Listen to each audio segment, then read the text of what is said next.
नमस्कार, स्वागत है आपका खबरें आप तक में और मैं हूं आपके साथ कल्पना चौहान। चलिए नजर डालते हैं अब तक की खबरों पर। हल्द्वानी में व्यापारियों ने जीएसटी के सर्वे का विरोध शुरू कर दिया है।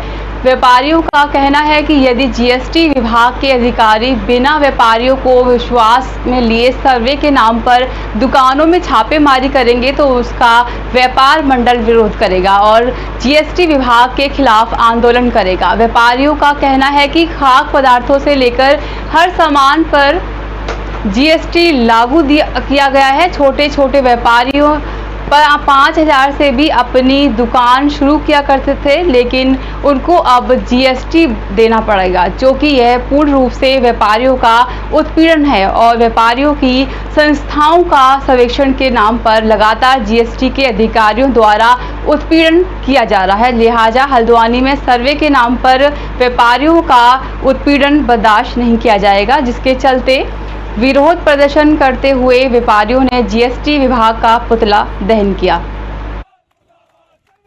हम लोग जीएसटी के विभाग के खिलाफ प्रदर्शन कर रहे हैं। सरकार का जो ये फरमान है कि व्यापारियों की दुकान में घुसकर उनकी जांच करेंगे, इसका हम हर हालत में विरोध करते हैं। किसी भी सर्वे छापे को किसी भी कीमत में बर्दाश्त नहीं किया जाएगा और कोई भी जीएसटी अधिकारी बिना व्यापारी संगठन को विश्वास में लिए किसी भी व्यापारी की दुकान में घुसेगा तो उनको मुंह तोड़ जवाब दिया जाएगा और उसे दुकान से बाहर भगाया जाएगा। पुतली बना दिया गया है। जीएसटी डिपार्टमेंट बिना किसी जानकारी के दुकानों में जबरदस्ती घुस के सर्वे कर रहा है और व्यापारी को बेवजह परेशान कर रहा है, जबकि हमारा व्यापारी हर अच्छे काम के साथ होता है।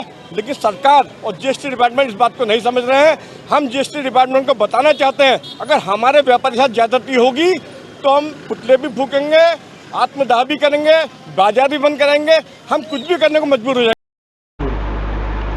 मंदसौर कोतवाली पुलिस ने एनडीपीसी के तस्करों को पकड़ने के लिए स्टैंड तैयार किया है। बता रहा है कि सीसीटीवी कैमरा ना आसपास होटल है, लेकिन मंदसौर जिले की बात की जाए तो लगभग 19 थाने हैं, वहीं 9 पुलिस चौकियां हैं। लेकिन जहां पूरे जिले में एनडीपीसी एक्ट की कोई कार्रवाई नहीं हो रही, वहीं ग्रामीण थानों से हटकर शहर कोतवाली एनडीपीसी एक्ट तस्करों को पकड़ने में सफल हो रही है, जिसका मुख्य कारण है कि जब भी कोतवाली पुलिस ने एनडीपीसी एक्ट की कार्रवाई की है तो लोकेशन मुक्तिधाम और बाईपास का 10 नंबर नाके को चुना गया, जबकि बाईपास 10 नंबर नाके की तरफ नीमच से आने वाला आरोपी नाकोटी धाम थाने की नाक के नीचे से निकलकर आ रहा है। वहीं अगर बात की जाए मुक्तिधाम लोकेशन की तो ये आने वाला तस्कर नई आबादी थाने की नाक के नीचे से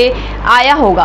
अब कोतवाली पुलिस पर सवाल ये खड़ा होता है कि अगर पुलिस 8 महीनों से कोतवाली पुलिस इन दोनों स्थानों पर जाकर कार्रवाई कर रही थी तो आरोपी पकड़े गए तस्कर मंदसौर जिले की सीमा से बाहर बताए जाते तो नीमच की तरफ से आने वाला तस्कर नरकोटी बस को नजर क्यों नहीं आ रहा है।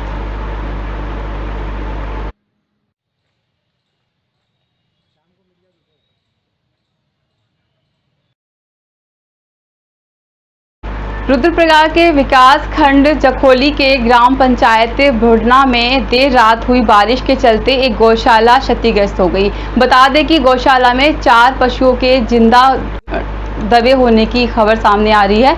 बता दें कि ऊपर से मलबा आने से मिट्टी के ढेर में गौशाला तब्दील हो गई है। वहीं गांव वालों के द्वारा पशुओं को बाहर निकालने के प्रयास किए जा रहे हैं। पहाड़ों में लगातार हो रही भारी बारिश के कारण जहां आम जनजीवन अस्त व्यस्त हो रहा है, वहीं रात को लगातार हो रही मूसलाधार बारिश के चलते गौशाला खंडर में तब्दील हो चुकी है।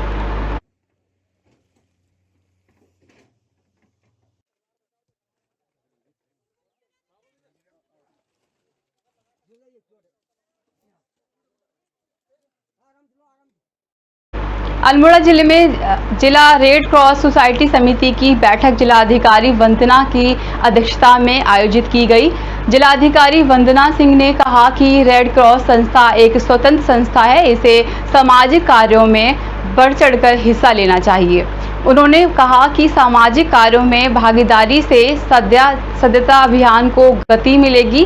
उन्होंने आज़ादी के अमृत महोत्सव के अंतर्गत घर घर जाकर 15 दिवसीय वृहद सदस्यता अभियान चलाने के निर्देश दिए। साथ ही कहा कि सोसाइटी से जुड़ने वाले सदस्यों को निःशुल्क तिरंगा झंडा या अन्य कोई उपयोगी वस्तु, प्रेरणादायक पुस्तक, पौधे आदि दिए जा सकते हैं। साथ ही उन्होंने आज़ादी की 75वीं वर्षगांठ के 15 अगस्त तक अधिक से अधिक व्यक्तियों को प्रेरित कर रेड क्रॉस से जोड़ने के निर्देश दिए।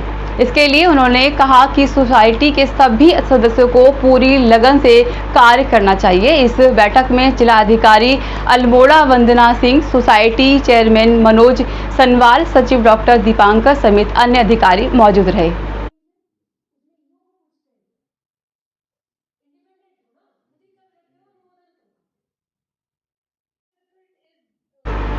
अल्मोड़ा में आज़ादी के अमृत महोत्सव और आज़ादी के 75वें वर्ष के उपलक्ष्य में उज्जवल भारत उज्जवल भविष्य विषय पर भारत सरकार विद्युत मंत्रालय के अंतर्गत आने वाले THDC इंडिया लिमिटेड और राज्य सरकार के राज्य विद्युत वितरण खंड अल्मोड़ा के सहयोग से विद्युत महोत्सव का आयोजन किया गया। आज यहाँ पर हमारा अमृत महोत्सव पर्व के रूप में मनाया जा रहा है। आज के दिन में एक जोरदार शब्द में कह सकता हूँ, आज हमारे पूरे क्षेत्र में, पूरे भारतवर्ष में, पूरे उत्तराखंड में कोई घर ऐसा नहीं है जिस घर में बिजली नहीं है। बल्कि इवन वहाँ तक जहाँ कल्पना नहीं थी, जो घर बिजली पावर हाउस से हमारे गांव से 2-2 किलोमीटर की दूरी पर एक मकान है, उन मकानों में बड़े आसानी के साथ आज बिजली जा रही है। हमें तो आज यहाँ पर हमारा अमृत महोत्सव पर्व के रूप में मनाया जा रहा है। आज के दिन में एक जोरदार शब्द में कह सकता हूँ, आज हमारे पूरे क्षेत्र में, पूरे भारतवर्ष में, पूरे उत्तराखंड में कोई घर ऐसा नहीं है जिस घर में बिजली नहीं है। बल्कि इवन वहाँ तक जहाँ कल्पना नहीं थी, जो घर बिजली पावर हाउस से हमारे गांव से 2-2 किलोमीटर की दूरी पर एक मकान है, उन मकानों में बड़े आसानी के साथ आज बिजली जा रही है। हमें तो बिजली आज यहाँ पर हमारा अमृत महोत्सव पर्व के रूप में मनाया जा रहा है।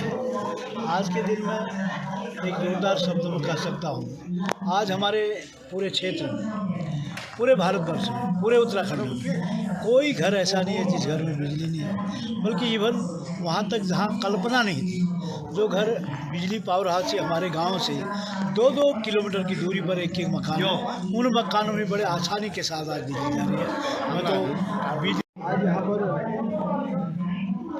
हमारा अमृत महोत्सव पर्व के रूप में मनाया जा रहा है। आज के दिन में एक जोरदार शब्द में कह सकता हूँ, आज हमारे पूरे क्षेत्र में, पूरे भारतवर्ष में, पूरे उत्तराखंड में कोई घर ऐसा नहीं है जिस घर में बिजली नहीं है। बल्कि इवन वहाँ तक जहाँ कल्पना नहीं थी, जो घर बंगाल में शिक्षक भर्ती घोटाले में रोज हो रहे खुलासे के बीच प्रदेश बीजेपी ने आज कोलकाता में महाजुलूस निकाला। प्रदेश अध्यक्ष डॉक्टर सुकांतु के नेतृत्व में आज दोपहर 1 बजे से महानगर के कॉलेज सरकार से रासमी रोड तक यह जुलूस निकाला गया। गौरतलब है कि भर्ती घोटाले में उद्योग मंत्री पार्थ चटर्जी के साथ गिरफ्तार उनकी करीबी मित्र अर्पिता मुखर्जी के बेलघरिया स्थित फ्लैट से ईडी की छापेमारी में बुधवार को भी करोड़ों की नकदी और 6 किलो सोना मिला है। इससे पहले अर्पिता के टॉलीगंज फ्लैट से 22 करोड़ रुपए मिले थे। इस घटनाक्रम के बाद से बीजेपी और अन्य विरोधी दल ममता सरकार के खिलाफ हमला कर रहे हैं। इस बीच भ्रष्टाचार को लेकर रोज हो रहे नए खुलासे के मद्देनजर भर्ती घोटाले में गिरफ्तार मंत्री पार्थ चटर्जी के खिलाफ पार्टी के भीतर भी विरोध तेज हो गया है। तृणमूल प्रदेश के महासचिव और प्रवक्ता कृणाल घोष ने गुरुवार को ट्वीट कर पार्टी नेतृत्व से पार्थ चटर्जी को तुरंत मंत्री और पार्टी के सभी पदों से हटाने की मांग की है।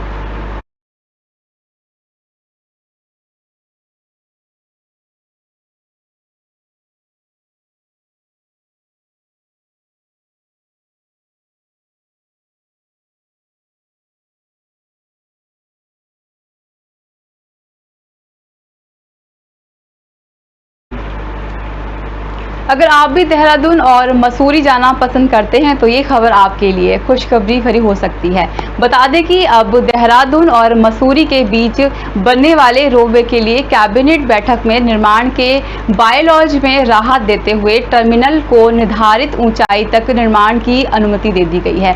दरअसल देहरादून और मसूरी के बीच रोपवे निर्माण को सरकार को हरी झंडी मिल गई है। ऊंचाई और रोपवे की लंबाई की वजह से इसमें ऊंचे टर्मिनल बनाए जाने हैं। इसके चलते रोपवे के निर्माण में रुकावट आ रही थी। बैठक में बायलॉज में शिथिलीकरण को मंजूरी दे दी गई है। इसके बाद अब रोपवे के लिए निर्धारित ऊंचाई वाले टर्मिनल बनाए जा सकेंगे। बता दें कि अब महज 15 मिनट में पूरा होगा देहरादून मसूरी का सफर। देहरादून से मसूरी के लिए प्रस्तावित रोपवे एशिया का सबसे दूसरा बड़ा रोपवे होगा।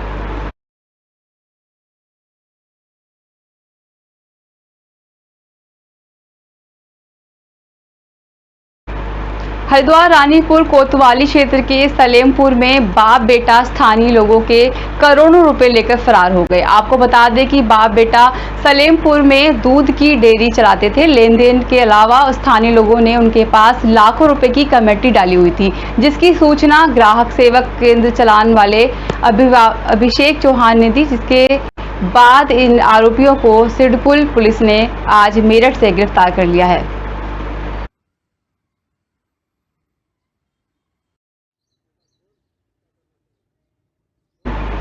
बाजार स्थित शिव मंदिर पर वैश्य समाज के शोभानाथ जगसवाल के नेतृत्व में पंडित अखिलेश चंद्र मिश्रा द्वारा विधि विधान से रुद्राभिषेक किया गया।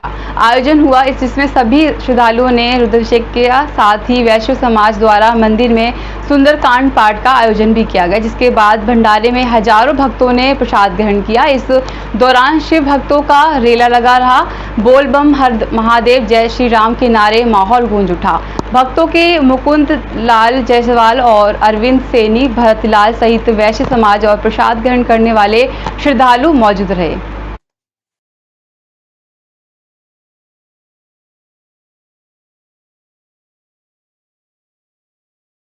चलिए बात करेंगे उत्तराखंड के बाजपुर कोतवाली की, जहां पुलिस ने 2 युवकों को 341 ग्राम चरस के साथ गिरफ्तार किया है। बता दें कि पुलिस ने पकड़े हुए आरोपियों के खिलाफ कई धाराओं में मुकदमा दर्ज कर उन्हें कोर्ट भेज दिया है। वहीं पुलिस को पकड़े गए आरोपियों के पास एक मोटरसाइकिल भी बरामद की गई। बाजपुर पुलिस को मुखबिरी से सूचना मिली कि 2 युवक बाइक से चरस की तस्करी करने के लिए बाजपुर आ रहे हैं। मुखबिर की सूचना पर पुलिस ने बेरिया दौलत मार्ग स्थित गौशाला के पास बाइक सवार 2 युवकों को पकड़ लिया। पुलिस की पूछताछ में पकड़े गए युवकों ने अपना नाम तौफिक अहमद और अजय बताया है। ये जो अवैध पदार्थों की तस्करी हो रही है, इसके खिलाफ बाजपुर पुलिस ने लगातार कार्रवाई करते हुए एक मुखबिर की सूचना के आधार पर कल चेकिंग के दौरान बेरिया रोड से हमने 2 व्यक्तियों को गिरफ्तार किया है। इसमें से एक तौफिक अहमद और दूसरा अजय, ये दोनों ही नमूना बरहनी के रहने वाले हैं और इनके द्वारा मोटरसाइकिल में लगभग 341 ग्राम चरस की खेप को ले जाया जा रहा था। तो इसमें इनकी चेकिंग के दौरान इसमें पकड़ा गया है और इनके द्वारा बताया गया है कि बरेली से ये लोग इसको लाते हैं और यहाँ पर किसी अन्य व्यक्ति को बेचते हैं। जो तीसरे व्यक्ति का नाम यूपी विधान परिषद की 8 सीटों पर उम्मीदवारों की चर्चा के लिए मुख्यमंत्री योगी आदित्यनाथ के सरकारी आवास पर गुरुवार को भाजपा कोर कमेटी की बैठक की गई। इसमें मुख्यमंत्री योगी आदित्यनाथ सहित प्रदेश के दोनों उप मुख्यमंत्री और संगठन महामंत्री सुनील बैजल, कार्यवाहक प्रदेश अध्यक्ष स्वतंत्र देव सहित कई बड़े पदाधिकारी शामिल रहे। बता दें कि बैठक में विधान परिषद की कुल 8 सीटों के उम्मीदवारों पर चर्चा की गई। इन 8 सीटों में से 2 पर उपचुनाव होना है, जबकि 6 सीटों पर प्रत्याशियों को मनोनीत किया जाएगा।